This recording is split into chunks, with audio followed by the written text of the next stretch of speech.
This episode of the Western Outdoor News Podcast is brought to you by the California Tuna Jackpot, August 14th to 15th. With early bird signups still available and a $10,000 payback based on 50 teams, this is one you won't want to miss. Check-in and registration is Friday, August 13th at Angler's Choice. For more information on the California Tuna Jackpot, visit wonews.com. Oh yeah, just the girth on that thing.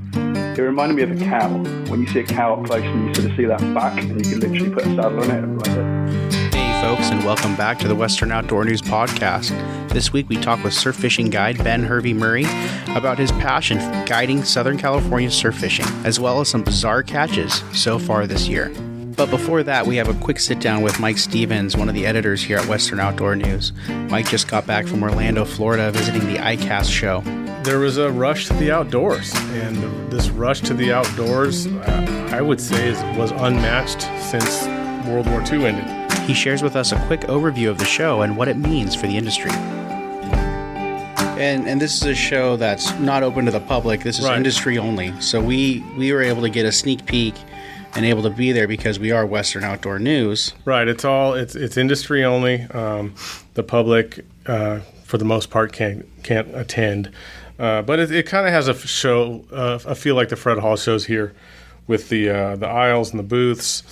It's kind of the same setup, only nothing's for sale. Yeah, are the booths bigger? Right, because they're big guys. I mean, some of them have huge booths. Like Costa's got a giant one. A lot of them scaled back this year because in 2020 they didn't have one, and this was actually kind of a light version. It was the first year back, so there were a couple companies that weren't there, and some of them that were there scaled back their footprint. Did you notice any push harder this year? What do you mean? Push harder at the show than normal? Like. So last year there was no ICAST. Did any of them overcompensate for last year?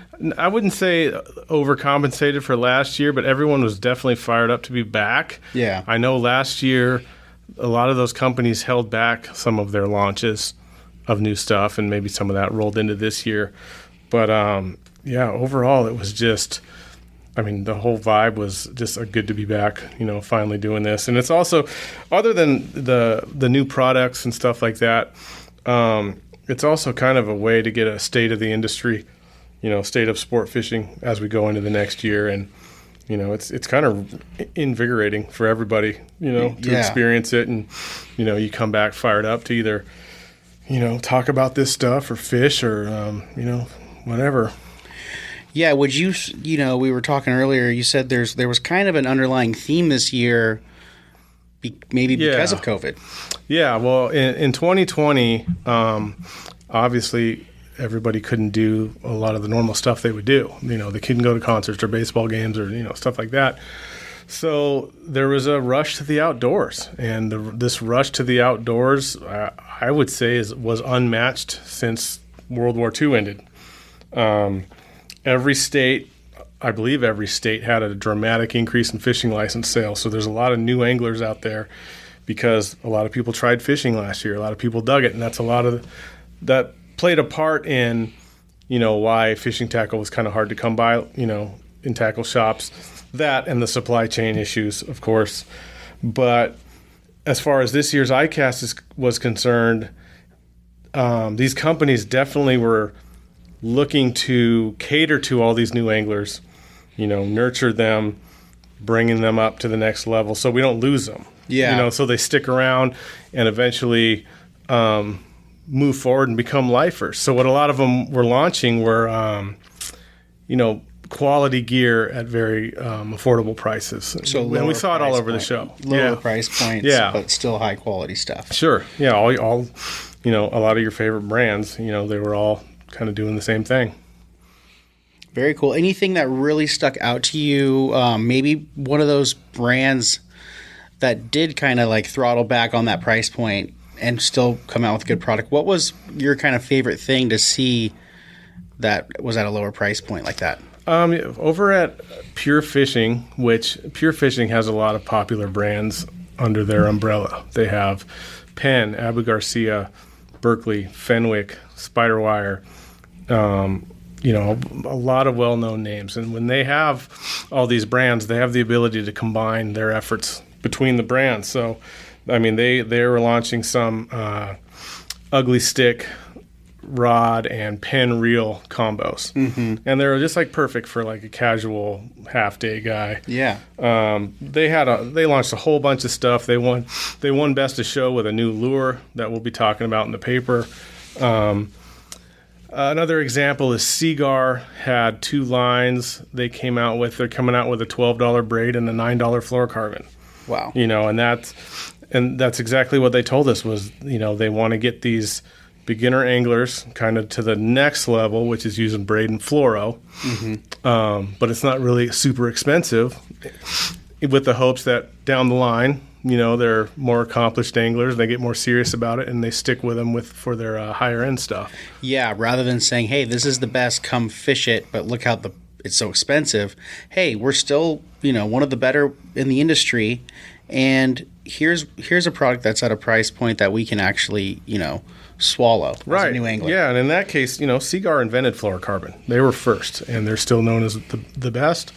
And so even though you're getting one of their lower price point lines with the braid and the fluoro, it's still coming from Seagar. It's still good stuff. Yeah, and especially with the technology now, you got to think that, it's got to be just as good as that early stuff, if not better than some of the early stuff. Some of the early stuff, yeah, sure. And that was their goal, was just taking care of these new anglers.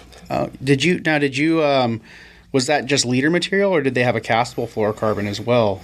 I saw this was leader material. Okay. And in fact, the braid actually comes with like a sample of the leader material in it. So if you buy the braid, you have your first fluorocarbon leader with the braid. It comes to get with it, and you can actually scan the box. And if you scan the box with your phone to get that QR code, it takes you to a link of how to tie the knot. So a real first timer is, in the game as soon as they bring the stuff home, really. Yeah, that's awesome. That really just puts them straight into it. Yep. Yeah, no excuses anymore. I think we're going to kind of hold back on a lot of the cooler lure things. You had mentioned that Berkeley had come out with a lure that won Best in Show. I'm sure a lot of people have seen it already, but we're going to talk about it in later shows. Anything else you want to talk about as far as something that was interesting to you that may not even be tackle related, but still industry related? Let's see. It's hard to say. It's after a year off, it was kind of easing back into it. That taking care of the new angler thing was really perceptible. There are totally random. I talked to a Atlantic bluefin captain, and he was talking to me about tracker bars. And we talked about this before because you and I spoke about spreader bars for trolling for bluefin. Yep. This guy's convinced that it's the next big thing out here. It's basically a spreader bar that's got a rudder on it, for lack of a better word. Yep. And he says that you drag that behind the boat, it's going to shoot 40 feet in either direction, and you can have one on both sides. So your baits are being trolled in that clean water without a wake, and then you can still troll something in the wake. Yeah. So, I mean, this guy was so fired up about this thing. He's like, he was surprised it wasn't out here yet. So, I mean, I couldn't even find somebody at the show that had them, but he's just like, watch for these things. Yeah. I know there's a few on their way now, and maybe we'll get some intel on that here pretty shortly. I think in the next couple of weeks, we're going to be able to test some of that kind of stuff out, which is pretty exciting. But a lot of this stuff, at ICAST, I've got 12 pages of notes, and we got photos, and we've got lists, and it's got a residual effect on, like, you'll see stuff in Western Outdoor News from the ICAST show for months. Yeah. Because we'll trickle it in there seasonally or by species whenever it's most appropriate, or when this stuff's finally available to the public. Yeah, that's really cool. You guys got to have the opportunity to go this year. It's great that it happened this year. We missed the people who weren't able to still make it this year, but for everyone who was there, it seemed to be a successful show. Yeah, it was all positive. There were 3 of us from Western Outdoor News with Brad Van Zyl and Billy Egan, our tournament director. So, the 3 of us all were there for kind of separate purposes, but we all got what we needed. It was all positive, a couple surprises in there, but it was all good. Yeah, I'm looking forward to hearing from each and every one of you guys. Maybe we'll get everyone in here at once. That'd be cool. Yeah. So, thanks. Yeah. Let's just keep this thing going. All right, guys, and let's just hop right in with SoCal Surf Fishing Guide, Ben. So I started fishing when I was about probably 8, 9, 10 years old. Pretty like a lot of kids, you look in the water and you see what's underneath there and you think, oh, that's pretty interesting. And so I grew up fishing around England, freshwater, saltwater, and all sorts of things really. Got really into my match fishing, my competition fishing when I was a teenager. Got more into the kind of specimen hunting, so targeting like big predators as I got a bit older. And then fortunate enough, actually, funny story, when I was about 12 years old, my uncle said, what do you want to do as a job? What do you want to do? And I said, well, I want to be a fishing journalist. Because I thought, well, what could be better than, fishing and writing about it? Because I love my writing. And about age of 30, 31, I got that job. I was a fishing journalist. I worked for a really big fishing magazine in England, worked my way up to sub-editor, digital editor, did that for quite a few years. And that was a fantastic experience because I got exposed to so many types of fishing. So that really expanded my horizons beyond sort of, surf fishing, specimen hunting, competition fishing, to just everything else in the world.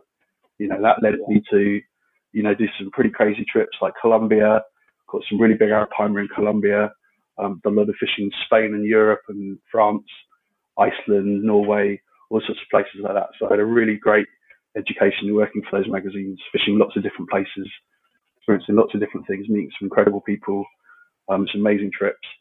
And then, just rewinding a little bit, about 20 years ago, I came on a surf trip around the world and fished, surfed and fished a little bit in California, Huntington Beach, and loved it.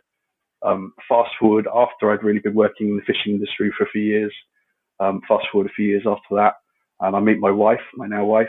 She's American. She lives in California. She's a school teacher, super hardworking kindergarten teacher. So I met her.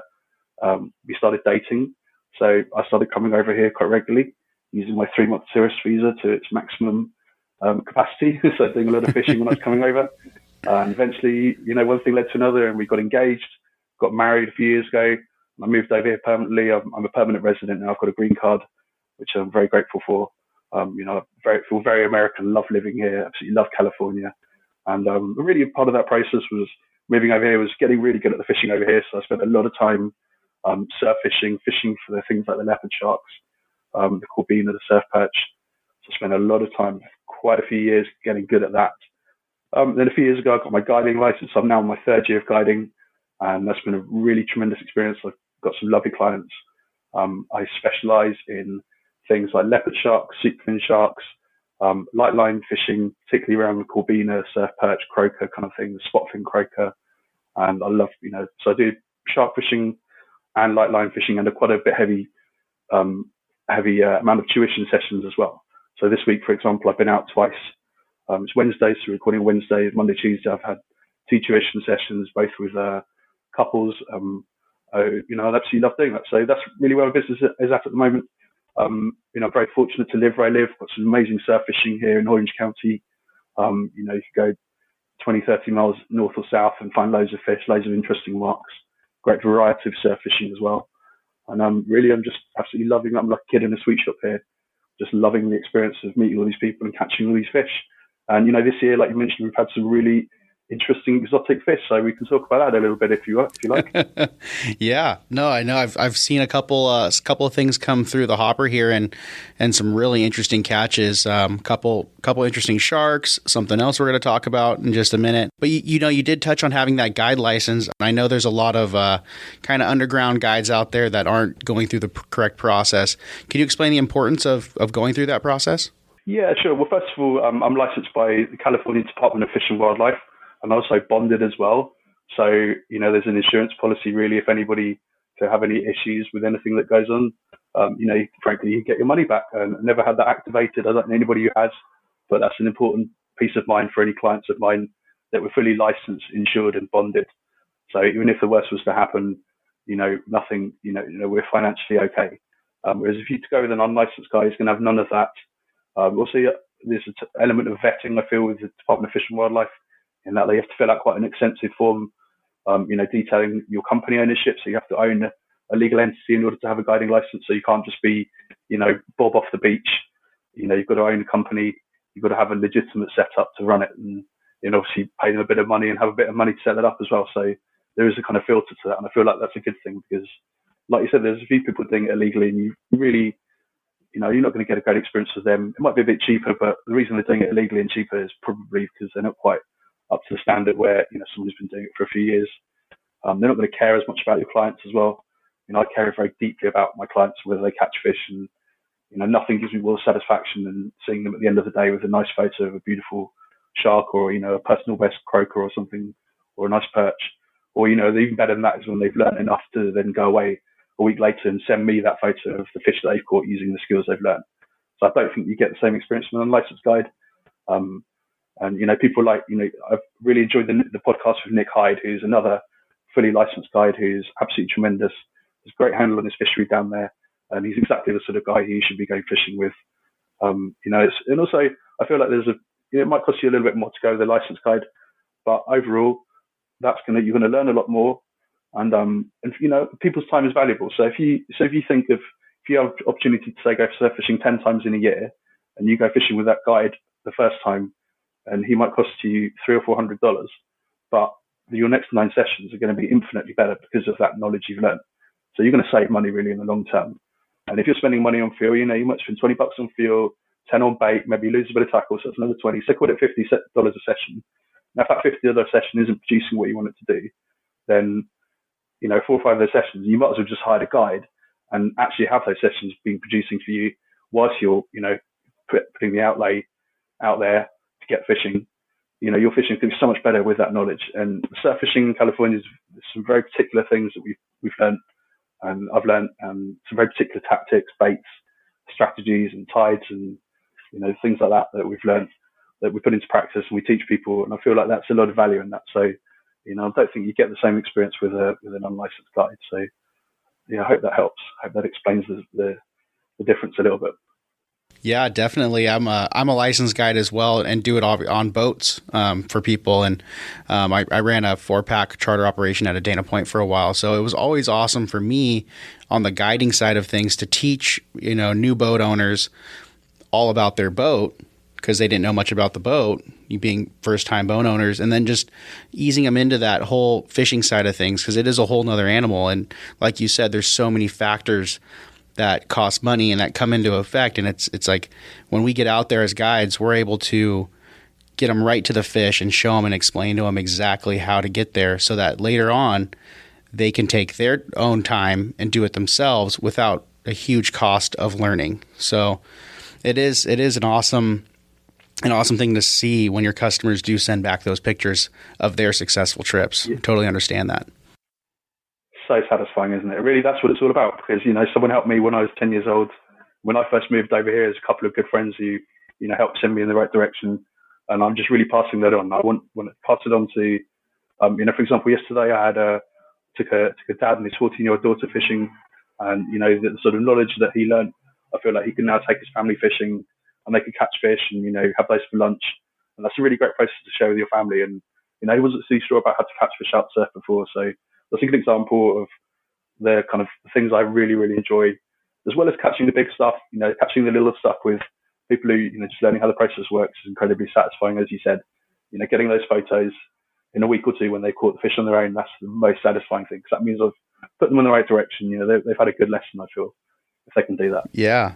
And being on the water as much as you are, there's going to be some interesting catches, which is kind of what we're going to get into next. You were just out, and there's a nice picture in our last issue of Western Outdoor News, that rare prickly shark you caught. It says here you were scouting for a trip, and you happened to catch something that was kind of rare. Go ahead and talk about that. Yeah, sure. So really, really the full story. Every week or two, myself and a couple of other guides, a couple of other friends meet up and do a bit of personal fishing, and often that combines with a bit of scouting for a feature trip. And so this particular occasion, I'd actually just had a new rod made. So I got a new prototype rod, a 13-foot-8 surf rod, it's a spinning rod. Combine that with a Penn Slammer 3 60-pound braid. So it's a really nice kind of grade of rod and reel to use for something like soupfin shark, that kind of thing, that kind of 50 to 100-pound fish. So we took that down one of our slightly newer spots and sent that out with, it's a double mackerel bait, so pretty standard bait for a soupfin. dropped that at just about 100 meters out, and really nothing happened for a couple of hours. And just as we're packing up, I saw a bite out the corner of my eye, and very slow pull over, and just go slack as the pull's over. So, the fish is obviously coming towards you, and it's obviously standard procedure. You run over, pick up the rod, get tight to the fish. But very quickly, it feels very, very strange. It's nothing like, clearly not something like a sweetfin shark or any of the shark species that we normally catch. Very, very slow moving, very, very slow head shakes, very, very slow. You can't really change its direction very easily. So very, very big fish, clearly. And luckily, the new rod I had made was a low butt model, so it's got the reel lower down, which is really handy for cranking on some bigger fish. And the blank is, mega, mega strong. It's designed really for casting, 8-ounce sinkers and a whole bonito head or something like that. So really quite a strong rod. And so I felt like we were kind of fairly in control of the fish. Just felt like a very, very, very heavy fish. At one point, my guess was, okay, this is possibly a really, really big ray hooked a bit funny, or a big ray attached to one of those, I'm sure you've seen offshore, those giant kind of like strands of kelp, where it's kind of like a person weight lump of kelp. That's what it felt like. It felt just a huge, huge weight. So, we kind of got it come closer. What is it kind of thing? And as the kind of surf, pulls back a little bit, just this enormous thing is just revealed in the surf, just a kind of cow-sized fish just sort of sitting there. At that point, you just think, oh my goodness, what on earth is that? Very quickly, then realise it's a prickly shark. They aren't completely unknown here. There have been a couple caught. So so you can sort of make a good guess of what it was when you saw it. And I was very lucky to have a couple of very good friends, very competent friends, fishing with me that day. And they got in the water. They managed to get the hook out. Got a couple of good photos, and very quickly turned that around and put it back with a great release. So again, massive, massive credit to my friends and colleagues. They were really on the ball there. They were able to turn that fish around, release it very quickly. We used a tail rope just to get it out a little bit further. And that was great, it was a good process, and just an incredible thing to see up close. Just the size of the fish, and not having seen one before up close, knowing that it's quite a rare fish as well. Just a really interesting fish. Very humbling experience to be that close to a creature that really very few people have seen up close, and be able to just touch something like that. It normally lives 2,000-3,000 feet down, and was probably coming into the shallow waters to chase like the grunion shoals or something like that. Following those big grunion shoals, you can imagine it sitting in the deep water, sensing this kind of movement of the tide and maybe some bait fish in the water, and then following that tide and that bait fish up and relatively shallow water, because normally they're listed as being living between 600 and 3,000 feet, and it definitely wasn't fishing that deep. Yeah. So clearly this fish has been, like a lot of the species here, something drives their behaviour to come and feed in the shallower water, which is when they become accessible to the surf anglers like myself. So that's it really. So just a massive credit to my friends and colleagues who helped me, catch and release that fish effectively. Just a completely humbling, mind-blowing experience to be up close to an animal that size, really, and being able to release successfully and know that just we've encountered something pretty special. So that's it really. Just a word on the rig as well. We actually caught that on a pretty standard surf casting rig, so a pulley rig with 10-0 hooks and 170-pound wire. No, sorry, 210-pound wire. So nothing really too clever. It's exactly the same rigs I use for my superfin shark. Big bat rays, leopard shark, stuff like that. So exactly the same rig. So that was it really. That's the whole story. You had estimated that fish at just about 500 pounds, right?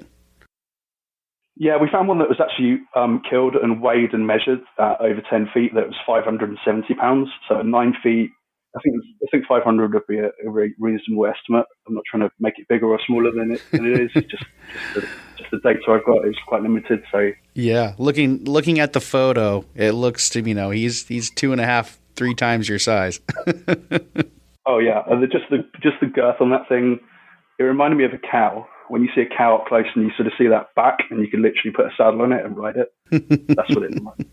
So just a fascinating fish to really see up close, and very, very humbling. And also, I don't think there's ever been one caught in spinning gear as well.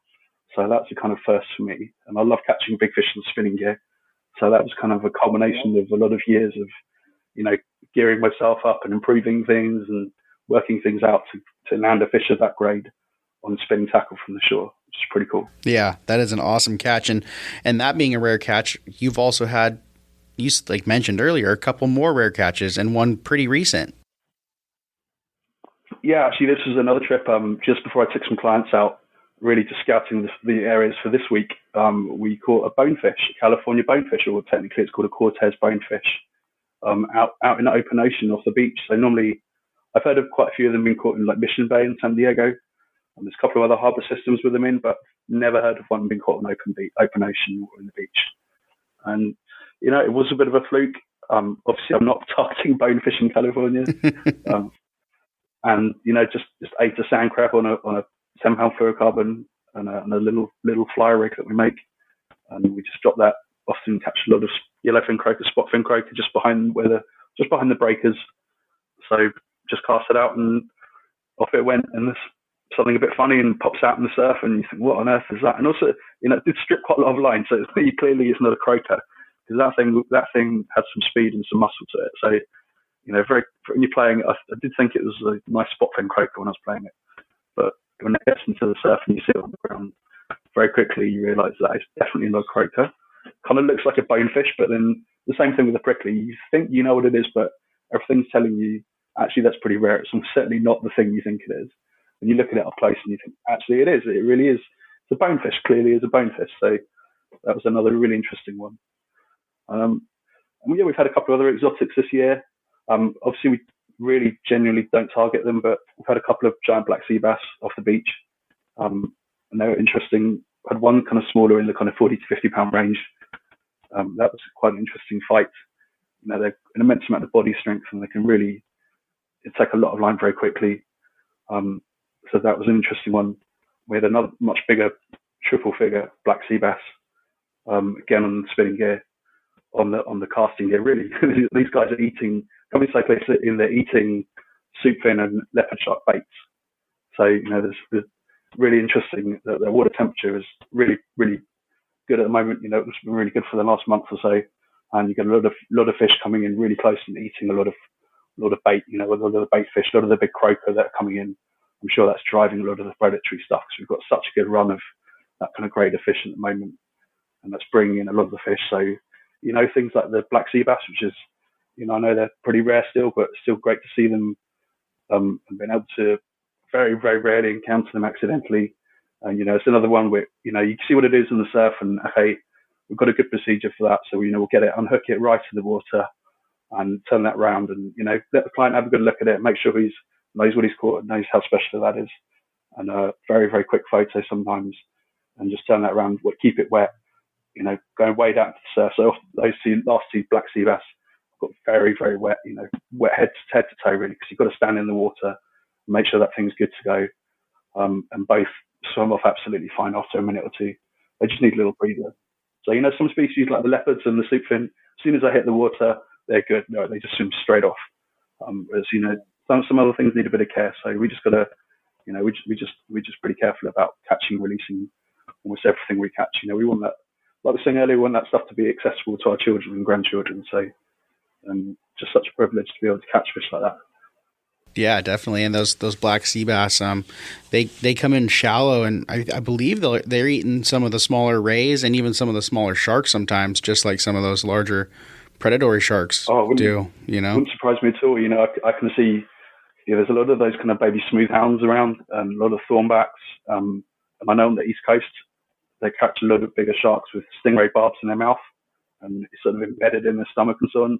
So we can't really dissect a giant black sea bass to find out what they eat, really. But I'd imagine that they have a very varied diet, and they seem to really enjoy living near rocky, kind of reefy areas. So I'm sure they a wide variety of stuff, right from lobsters up to stingrays, up to mackerel and croaker and all sorts of things like that. Yeah, I'm sure just about anything that'll fit in their mouths they'll go for. Absolutely, they don't. And, I'm sure a ray is a great bait for one of those. Oh, I'm sorry. Have you ever caught like a leopard shark that has bite marks in it from larger sharks? We've had that happen a few times down this way. Actually, I can do better than that. I've caught a soupfin shark with a bite mark on it. That when you worked out the radius of the bite mark and where it was on the body of the fish, it had it like a dog, like a stick, and right across the middle. And the radius of the bite mark was just something completely immense. I don't think I've ever seen a fish like that would have a mouth that wide, but you clearly see the teeth and the sort of semicircle bite on both sides. And, that's got to be a great white or a mako, something like that, just grabbing a soup fin like a dog with a stick and swimming around with it. And somehow the soup fin got off. But yeah, we caught that. I've got the photo of that. So that's, but occasionally we see leopards. I've seen a couple of leopards with their tails eaten off or chopped off or bits of the tail missing. So that's probably how that happens. And maybe they're a little too fast for larger sharks. They're quite agile. And they do tend to heavily favour the kind of shallow sandy beaches, maybe where there's not so many of the kind of seals, great whites and makos that are going to predate on those. But also interestingly, I found out recently that one of the main food sources for seven-gill sharks is juvenile leopards, because they also inhabit the same area, particularly around like San Francisco Bay. So I'm sure that a lot of those sharks, when those, particularly the leopards with the little baby ones, giving birth to live babies, is going to put a lot of bait into the water. So I'm sure those things are lovely little snacks for all sorts of big things. Yeah, we've had the 7-gill sharks here down in our area latch on to leopards as we're fighting them and rip tails off. Oh wow! Where you bring it up and it's a fresh cut, and it's like, well, I got to release the shark, and he's pretty much going right back into the into the food chain. Yeah, it's amazing. One of your podcasts I was listening to this morning actually was a story about the guy fishing for tuna, and he had lost a tuna to a shark. Yeah. And that's a pretty big shark to eat the tuna. And you think of how agile and how good at hunting they must be to catch up with that tuna, one of the fastest fish in the ocean. Okay, it's attached to a rod and line, but it can still go up and down just as fast. Just the speed and the agility of that fish, find that fish, especially when it's down deep. Very, very interesting. I think a lot of those shark species are a lot more agile and predatory than we give them credit for. And definitely soupfin sharks are, very, very, when they get to the kind of 60, 70 pound mark, we had quite a few around that this year. They're strong fish. That's going to pull some drag. That's going to give you some trouble on the spinning gear from the shore. That's quite an interesting fight, definitely. And interestingly, the warmer the water, the harder they seem to fight. I've had one recently that was probably in the 70, 75 pound range. And genuinely, I had a tail rope out for that because I generally thought it was something really much more substantial. So that's how hard they're fighting right now with that. I think that's just a little increase in water temperature, maybe a bit more oxygen in the water gives them a little bit more vigor, maybe. Definitely you find that with the leopards as well. So yeah, it's cool to see that you guys are catching these sharks right from shore and you're doing such great release jobs.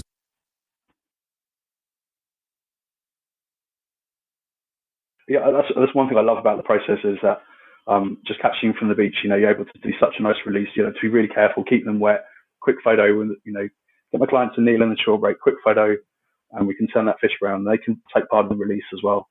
And for me, that's such a great process. I fully respect all the pier anglers, but it's not something I'm really that interested in because I think the process of releasing fish is a little problematic.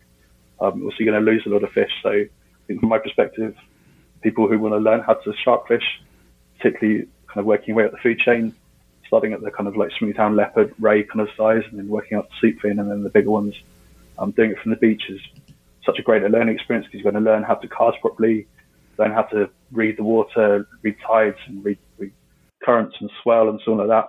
And, the whole process is an incredible learning experience and you get to release the fish really well as well afterwards. So I'm not so sure a lot of them survive if they're just thrown off the pier at the end. Yeah. After the release. Using the proper hook to get those fish hooked in the corner of the mouth. I'm looking at your rigs actually right now. It looks like you got circle hooks that you use, the pulley rig system, making sure that those fish are hooked in the corner and that you can get a good clean release on them is huge. Yeah, it's so important. And I like a really particular grade of circle hook. I actually import a lot of my circle hooks from Europe because I find that they actually make them in a slightly different grade of steel, which enables the hook to be a little thinner. So a lot of people, when they start targeting those leopard sharks particularly, start using a very heavy grade, like offshore kind of tuna hook. And you just don't need a hook of that size. And I think that costs you fish because clearly there's a lot of metal in that hook, a lot of weight. So it's a very unnatural presentation, very unnatural in the fish's mouth. You definitely get less hookup. So I like a very particular grade of circle hook with a very small offset. And 8 O's for the leopards, 10 O's for the other stuff. And that just seems to work really well for me. I like the 2 hook rigs, particularly for the hound sharks, because leopard sharks generally will always bite the bait short. So if I'm fishing maybe a half mackerel, you'll find a lot of the time they're going to grab right at the end of that mackerel and swim off. In fact, when I first came over here, first bit of fishing when me and my wife were dating, I probably lost my first 4 or 5 leopard sharks, and it was completely heartbreaking for me because you hook up to this fish and sets off, great big bendo bite, pick it up, comes off after like 2 or 3 seconds. You think, what on earth is happening? And it's because they always bite you short. They'll always grab the bottom of the bait, swim off with it. I think they're a little bit competitive in the summer, so they want to grab that bait, swim off, and eat it quietly somewhere. They're not. Well, the big ones generally engulf it, and that's when the top circle hook comes into play. But I'd say probably 8 out of 10 probably hooked on the bottom circle hook, really neatly in the corner of the mouth, and it enables a really quick swift release. Like you said, the thinner gauge of hook with a better gauge of seal allows. It's a very small puncture wound, really, and 9 out of 10 comes straight out. Sometimes I just have to cut the hook or cross the barb if it's when that real kind of bony kind of like corner. But 9 out of 10 times the hook comes straight out, fish goes off absolutely fine. So definitely circle hooks are definitely the ones using a nice grade of circle hook as well rather than the offshore ones. Definitely gets you more bites. Yeah. Really the only variation I have on that really is for my heavy duty pulley rig. I use a J hook at the top, and I've never deep hooked a fish on that. And it's really because the giant rays. So I'm sure you've encountered the giant rays we have down here, the bat rays. They're kind of like 100-pound plus ones. And if you look in their mouth, they've got this very particular kind of crushing pads. And on the bigger ones, you can tap them. It's like tapping a bit of wood. There's very little meat in there. It's just bone. And then either side of that bit of kind of wood, they've got this kind of thick, rubbery kind of big, wide, thick, rubbery kind of lip thing on the side. And that's where your hook's got to go. So if you have a circle hook, I find with the big bat rays, and this is a really, really wide gape circle hook like that mustard tuna, the wide gape one. And this is one of those. It's very hard to find a home in that big, thick, rubbery stuff. Whereas a J hook, as they move off, the J hook just pulls up and just nestles into the corner there. And that's where we've caught a lot of the big bat rays. We've had quite a few over up to about 150, 160 pounds this year. And they're a fun fight for clients because they've got some power, haven't they? They've got some strength. Run you up and down the beach a little bit. They've got some straight line power, definitely. And, when they take 100 yards of line on the first run and they're still going, that's kind of, the clients love that. You get a lot of happy faces when they just hear that the clutch singing and, the drag singing and the rod bent over, attached to a beautiful big fish in California. That's for them what it's all about. So, I love that process. So I think the bat rays are actually really, really much maligned. And actually, I think they're really fascinating creatures. They're clearly very old, very ancient kind of order of fish, in that kind of ray species, that kind of highly pelagic kind of ray thing. And just a fascinating fish, really. Yeah, that fish will move. That fish will move in and out from the kelp forest right into the surf. Yeah, no it's not pelagic, but they're highly mobile, so they can be out in open ocean very quickly. Come in.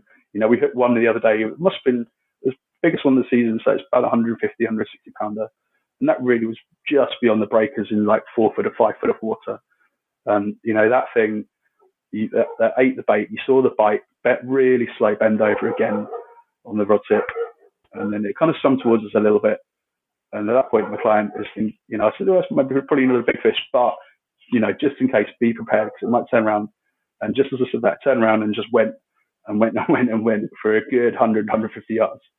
And there's very few fish that will take that amount of line with that kind of level of strength, and they kind of get tired pretty quickly, but. Most of them are on the beach in 10, 15 minutes. But still, you get them on the beach and they start grunting at you. Do they do this kind of guttural kind of dinosaur noises? It sounds a bit like.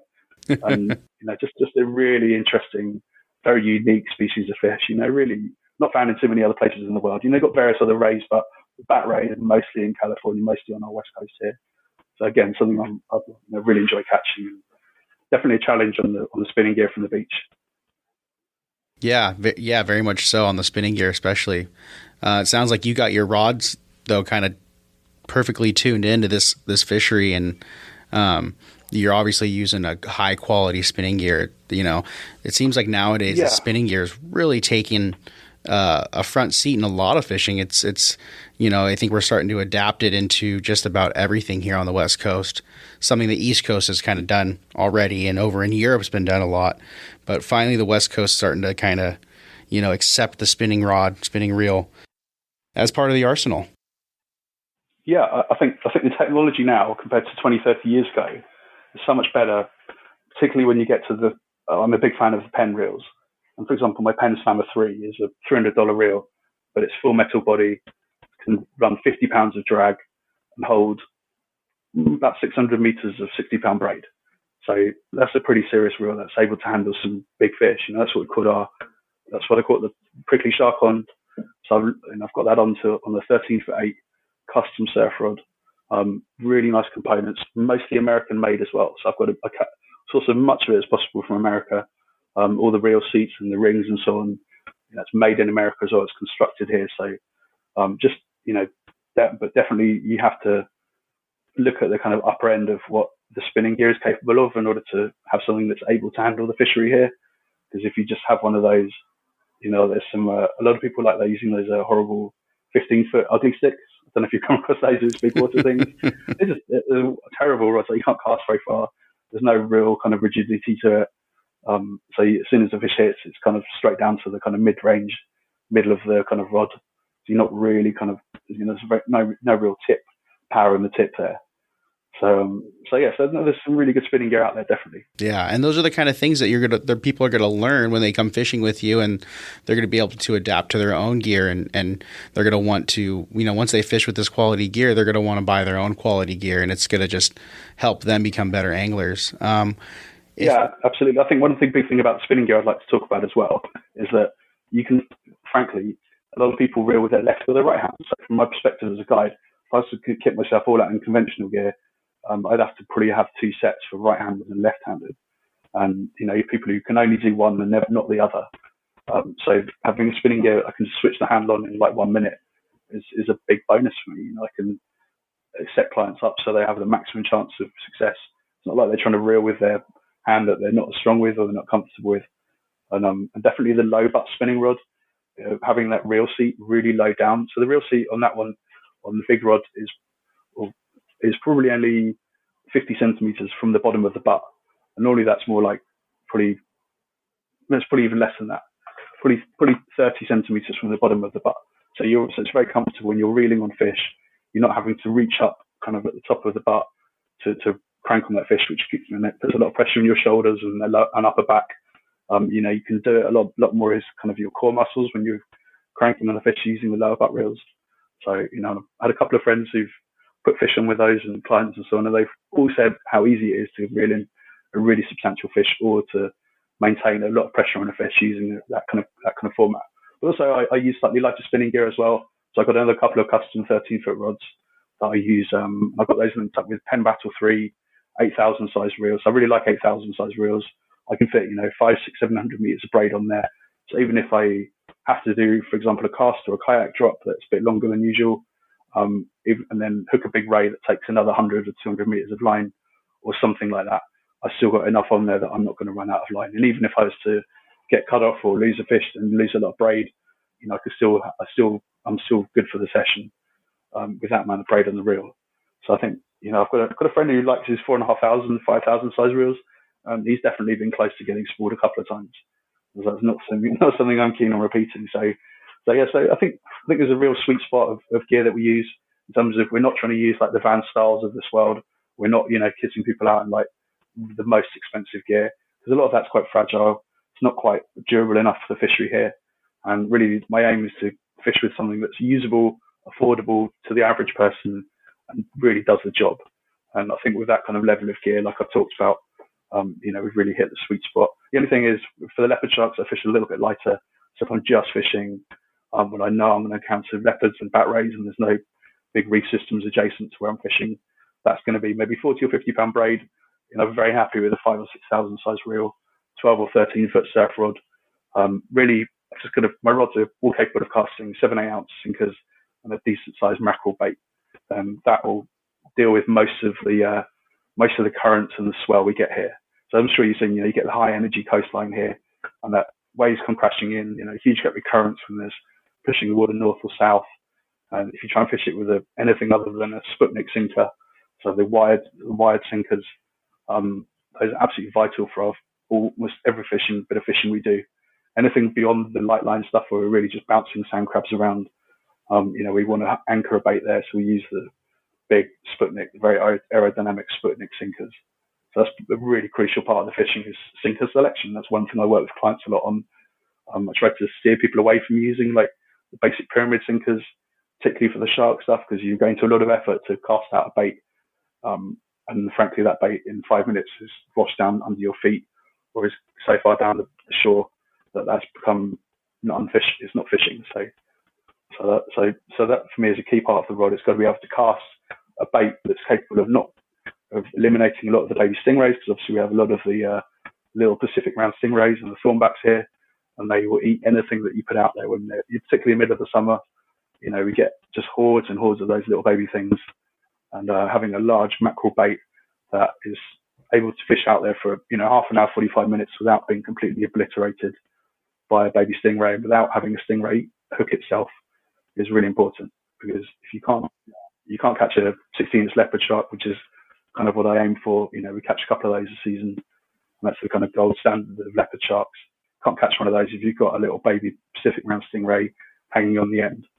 So I've encountered seals like that. If you leave it out too long, this only happened once, but baby stingray, sat on the end of a mackerel bait, just about to switch it out, unhook the baby stingray, and the seal eats the baby stingray 50 meters out, does a little head, pops his head up with our stingray in its mouth, say hello, and then swims off, tears the stingray off the hook. So I've seen that before.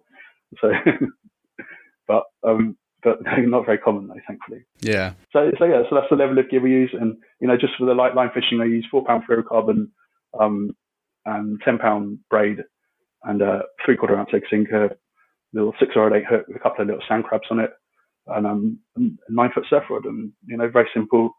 In fact, it was very interesting. I really enjoyed listening to that podcast with Nick Hyde. And he's talking about how he fishes quite heavy down there. So he does. Always interested in a different perspective on things.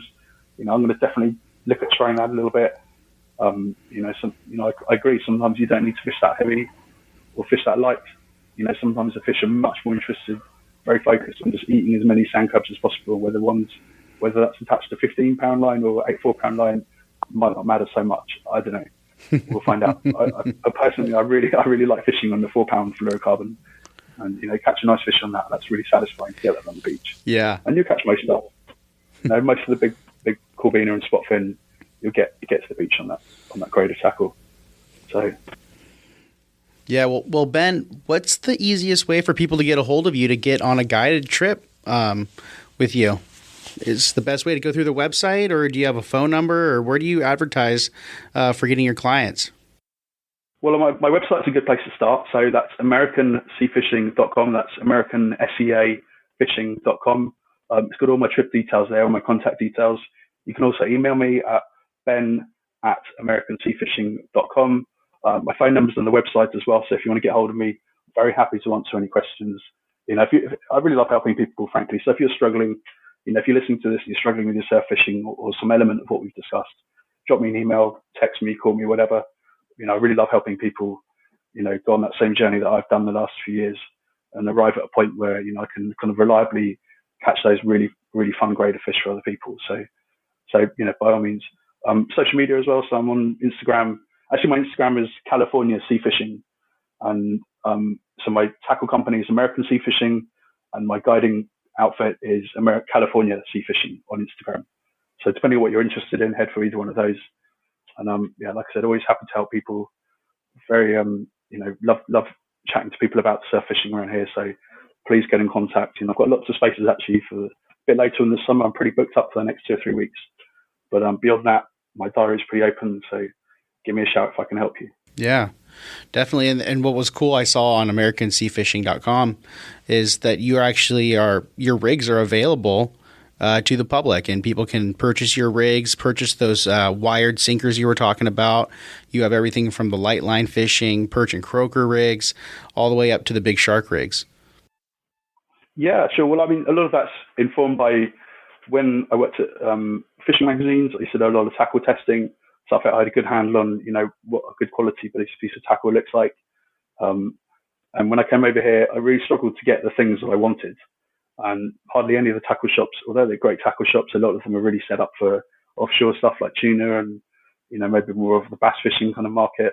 So there's very, very few, very, very small amount of surf fishing tackle available where I live. And I found that's pretty universal. Maybe up in Northern California where they're more into like the stripers and there's, red tail surf perch, there's a lot more focus on the surf fishing tackle. But where we live, Orange County, LA County, very poor selection of surf fishing tackle. So that prompted me to really work out how I could help people. And on my guided sessions, a lot of people were going, oh, great, how can I replicate this? And I'd have to send this great big long list of items. So you need to get this thing from this place and this thing from that place and import this thing from Europe and get this other weird thing from this place. And so, well, why am I going to do this? Why not? This is a great opportunity. So I set up my own business, tackle business, about a year and a half ago, based on that experience of struggling to find good quality surf fishing tackle. And really it's growing and growing. I can't complain at all. It's a hard work, running both businesses, but developing those rigs alongside my surf fishing sessions. So these are all the rigs that I use in my own session. So there's no difference between the rig that I'll tell you if you go on my website to the rig that I will tie onto my own rod and I go fishing for my own personal fishing. And in fact, the exact rig I caught that prickly shark on is the pulley rig HD, the heavy duty pulley rig, is the exact rig, down to the swivels and the beads. The hooks are exactly the same and everything. So there's nothing stopping anybody who, if you can work out where these things live, get a couple of fresh baits, go down to wherever you think your local soup fin hotspot is going to be, and try your luck, really. So I've tried to really make that accessible to other people, and really I get some great feedback. And the sinkers are really important as well. Like we talked about, critical part of fishing. It's very, very hard to find an 8-ounce wired Sputnik surf sinker over here. Almost impossible, actually, which is why I started selling them, because I was having to import them all from all sorts of weird places for my own use. And I just started ramping that up and getting them made for other people as well. So that's the basis of my tab company, is really stuff that I know works, stuff that I've used over a period of months and I've really seen has been effective. I want other people to then have the same success as I had. So that's it. I don't sell anything I haven't used or haven't tested relentlessly. So that's the basis of my company, really. I think that's a pretty good place to start. Things that really, really help people catch fish. Yeah, definitely. It's always great to have quality tackle from someone who's been testing it like that, and to have like such a niche market is huge, I think. And what you've done here and all the stuff I'm looking at all your different rigs, and it's all very high quality stuff. I could see you've taken a lot of time and a lot of care building this out. Oh, thank you. Yeah, I take a lot of pride in the fishing tackle I use and things I use. I really want them to be the most effective thing for the job. And okay, maybe they're a little bit more expensive. Like surf sinker is a little bit more expensive than a pyramid sinker, but I would easily, if someone said to you, would you pay an extra $5 to catch a really, really nice fish? You'd probably say yes. And that's the difference between catching a nice fish might be using the correct sinker. So I think as terms of value for money, those things are going to catch you a lot more fish than any multi-pack of 8-ounce pyramid sinkers. I'd rather just take one surf sinker because I know that's so much more effective. Yep. No, yeah, having the quality gear and the right gear is definitely key. Well, Ben, I think. Yeah, go ahead. I think you've got to come out fishing with us in that case. Yeah, definitely. We live pretty close, so I'd love to. I'm sure you mentioned this from surf fishing, so I'm sure we've got some good stories to share. Yeah, definitely, and I can get you out on some of this local bluefin that's biting. Oh, that'd be incredible. I've actually never caught a tuna. I've caught bonito and stuff, but that's something that I really, really I've done a bit of fresher shark fishing from boats, and that's something I've really, really enjoyed. I'm very fortunate to have an excellent friend who takes me out there and puts me in some really nice freshers and so on. But definitely that kind of style of fishing is something that I'd love to learn. Yeah, so, yeah. Anytime. All right, Ben. Well, thanks so much for being on the show, and I know we're going to keep hearing from you, and any weird and exciting catches, I'm looking forward to it. Well, thank you very much. I'm out there a lot, so I'm always looking to catch some interesting stuff. So I'm sure we'll chat again soon. And thank you again for having me on your podcast. It's been a great experience, and like I said, I'm a big fan, so it's a great honour to be on your show. Thank you. Awesome. Thank you so much. All right, folks, and that's going to conclude episode 28 of the Western Outdoor News Podcast. go check out wonews.com for more information on the California Tuna Jackpot. Again, thank you so much for listening, and we'll see you next week here at the Western Outdoor News Podcast.